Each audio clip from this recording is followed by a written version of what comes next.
Hello दोस्तों, हमारे YouTube channel बंदेली study में आपका स्वागत है।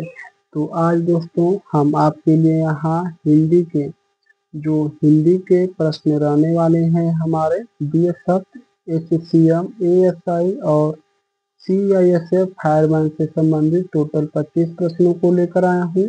यह जो 25 प्रश्न है 100% आपके एग्जाम में पूछे जाने की संभावना है। और दोस्तों यह टोटल PYQ रहने वाले हैं। तो दोस्तों अगर आप लोग हमारे यूट्यूब चैनल पर पहली बार आए हो तो हमारे यूट्यूब चैनल बंदेली स्टडी को सबसे पहले सब्सक्राइब कर लीजिए और इसके बाद इस प्रैक्टिस सेट में लास्ट तक आप लोग को जरूर से बने रहना है, ठीक है। लास्ट तक बने रहिए, चैनल को सब्सक्राइब कर लीजिए। आप लोग को सही सही और सटीक जानकारी हमारे चैनल पर दी जाएगी, तो आप लोग को बिल्कुल भी घबराना नहीं है। यह जो हमारी वीडियो है 10 से 12 या 15 मिनट में ही समाप्त हो जाएगी। तो चलिए हम लोग शुरू करते हैं। हमारा प्रश्न संख्या 1 है, निस्वार्थ शब्द में उपसर्ग कौन सा है। तो निस्वार्थ शब्द में उपसर्ग बताना है। तो इसमें जो होता है दोस्तों निधन स्वार्थ, तो इसमें नि यहाँ उपसर्ग है। उपसर्ग और प्रत्यय जो होते हैं दोनों ही दोस्तों शब्दांश होते हैं और उपसर्ग को शब्द के पहले प्रयोग किया जाता है, प्रत्यय को शब्द के अंत में प्रयोग किया जाता है। यानी कि इस प्रश्न का उत्तर दोस्तों हमारा ऑप्शन सी होगा, निर्धन स्वार्थ। अगला प्रश्न है, विद्यार्थी शब्द का संधि विच्छेद कीजिए। तो विद्यार्थी शब्द का सही संधि विच्छेद हमारा विद्याधन अर्थी होता है। यानी कि विद्यार्थी यह एक प्रकार का दीर्घ स्वर संधि है। संधि का जो विलोम शब्द होता है वह दोस्तों विग्रह होता है। संधि के टोटल 3 वेद होते हैं, स्वर संधि, विसर्ग, स्वर संधि, व्यंजन संधि, विसर्ग संधि।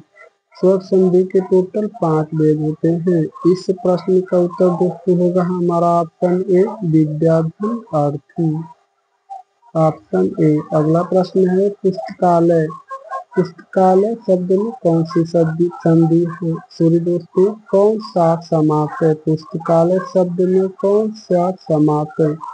तो सबसे पहले दोस्तों समास का जो विलोम शब्द होता है वह हमारा व्यास होता है।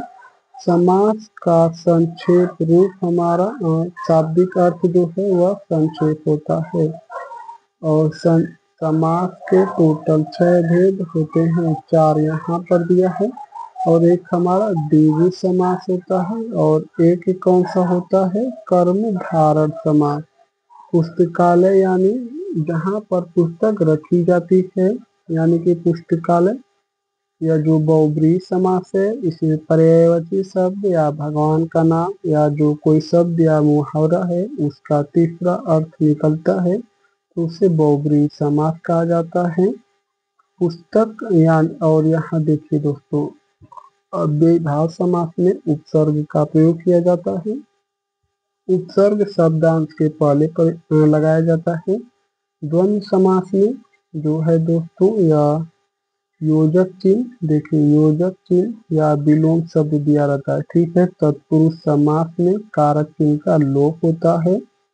और पुस्तकालय जो लिखा है यह पुस्तक के लिए आलय होगा, तो जो के लिए है यह संप्रदान को के लिए एक कारक चिन्ह का लोप है, तो इसीलिए ऑप्शन सी होगा इस प्रश्न का उत्तर। अगला प्रश्न है, लोकोक्ति का शाब्दिक अर्थ क्या है। तो लोकोक्ति का जो शाब्दिक अर्थ है दोस्तों वह है लोक की उक्ति।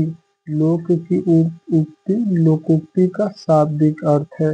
और इसका लोक की उक्ति यानी पुरानी जो कहावतें हैं उन्हें ही लोक की उक्ति कहा जाता है।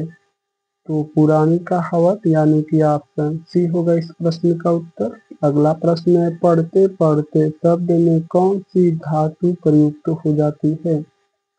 तो पढ़ते पढ़ते शब्द में कौन सी धातु प्रयुक्त हुई है। तो पढ़ना यानी कि पठ धातु। तो पठ धातु जो है दोस्तों यह हमारा किस ऑप्शन में है। तो यह हमारा ऑप्शन ए में है पठ धातु, और क्रिया के मूल रूप को ही धातु कहा जाता है। क्रिया के मूल रूप को ही दोस्तों धातु कहा जाता है। तो इस प्रश्न का उत्तर हमारा ऑप्शन में होगा पठ धातु। अगला प्रश्न है, निम्न में से कौन सा शब्द भाववाचक संज्ञा है? तो भाववाचक संज्ञा हमारी दया है, जो दिखाई नहीं देता है उसे हम भाववाचक संज्ञा कहते हैं। यानी कि ऑप्शन डी होगा इस प्रश्न का उत्तर भाव। और लड़का एक प्रकार का जातिवाचक संज्ञा है, पानी एक प्रकार का द्रव्यवाचक संज्ञा है। तो चलिए हम लोग आगे की तरफ चलते हैं। सुंदरता शब्द में प्रत्यय कौन सा है? तो उपसर्ग और जो प्रत्यय होते हैं दोस्तों, यह प्रत्यय और उपसर्ग दोनों ही शब्दांश होते हैं। उपसर्ग और प्रत्यय दोनों शब्दांश होते हैं। उपसर्ग शब्द के पहले प्रयोग किया जाता है, प्रत्यय शब्द के अंत में प्रयोग किया जाता है। तो एक ऐसा शब्द जिसका कोई अर्थ हो और जो बचा शब्द रहता है उसे उपसर्ग या प्रत्यय कहा जाता है। तो सुंदर प्लस ता, यानी कि इस प्रश्न का उत्तर होगा हमारा ऑप्शन ए ता। सुंदरता शब्द में ता प्रत्यय जुड़ा हुआ है। अगला प्रश्न है, ध्यान शब्द का तद्भव रूप क्या होगा? तो ध्यान शब्द का जो हमारा तद्भव रूप है दोस्तों, वह हमारा ध्यान होगा। ध्यान देना, यह तो तत्सम शब्द है और इसका जो तद्भव शब्द है ध्यान होगा। यानी कि ऑप्शन डी होगा इस प्रश्न का उत्तर ध्यान देना। अगला प्रश्न है, राम की पुस्तक वाक्य में कारक क्या है? राम की पुस्तक संबंध कारक, यानी कि राम की पुस्तक है, संबंध कारक में का के की ना नेरी ना नेनी रा रेरी पाया जाता है। और दोस्तों कारक को परसर्ग भी कहा जाता है। कारक के टोटल 8 भेद होते हैं। कर्ता में कर्म को करण से के द्वारा साधन की बात करता है। संप्रदान को के लिए अपनदान से अलगाव, अधिकरण में पर संबंध का के की ना नेनी रा रेरी, और संबोधन हे अरे वाह आह या विस्मयादिबोधक चिन्ह दिया रहता है। तो ऑप्शन सी होगा इस प्रश्न का उत्तर। अगला प्रश्न है, किताब शब्द किस भाषा से लिया गया है? तो जो हमारा किताब शब्द है दोस्तों, यह हमारे अरबी भाषा से ली गई है। और जो हिंदी भाषा है यह हमारी फारसी भाषा का शब्द है। तो इस जो प्रश्न का उत्तर है दोस्तों, वह हमारा ऑप्शन ए होगा। किताब एक प्रकार का अरबी भाषा का शब्द है। अगला प्रश्न को देखते हैं, वचन की दृष्टि से पेड़ शब्द क्या है? तो जो पेड़ है दोस्तों, यह वचन की दृष्टि से एक वचन है, द्विवचन या बहुवचन है। तो पेड़ जो है दोस्तों, यह एक प्रकार का एक वचन है। और प्राण, दर्शन, हस्ताक्षर, समाचार यह सदैव बहुवचन में प्रयोग किए जाते हैं। लेकिन जो पेड़ है एक वचन शब्द है। ऑप्शन ए होगा इस प्रश्न का उत्तर। अगला प्रश्न है, उत्सव शब्द का तत्सम रूप क्या है? तो उत्सव शब्द का जो तत्सम शब्द आप लोग को बताना है दोस्तों। उत्सव शब्द का तत्सम यानी कि उत्सव ही होगा। उत्सव शब्द का तत्सम उत्सव होगा, यानी कि ऑप्शन डी होगा इस प्रश्न का उत्तर। अगला प्रश्न है, घर घर शब्द किस प्रकार का है? तो देख रहे हैं बार बार यूज किया गया है, यानी कि बार बार प्रयोग किया गया है। तो घर घर शब्द पुनरुक्ति है, यानी कि ऑप्शन बी होगा इस प्रश्न का उत्तर। घर घर पुनरुक्ति है। तो अगले प्रश्न को देखते हैं, जो घोड़ा तेज दौड़ता है वह जीतता है। वाक्य में कौन सा उपवाक्य है? यह जो शब्द लिखा है दोस्तों, इसमें आप लोग को उपवाक्य बताना है। जो घोड़ा तेज दौड़ता है वही रेस जीतता है। तो यह जो है दोस्तों एक प्रकार का सापेक्षवाचक वाक्य है। सापेक्षवाचक यानी कि ऑप्शन डी होगा इस प्रश्न का उत्तर। अगले प्रश्न की तरफ चलते हैं। कवि शब्द का स्त्रीलिंग क्या होगा? तो कवि शब्द का जो स्त्रीलिंग और शुद्ध शब्द है वह हमारा कवयित्री होता है।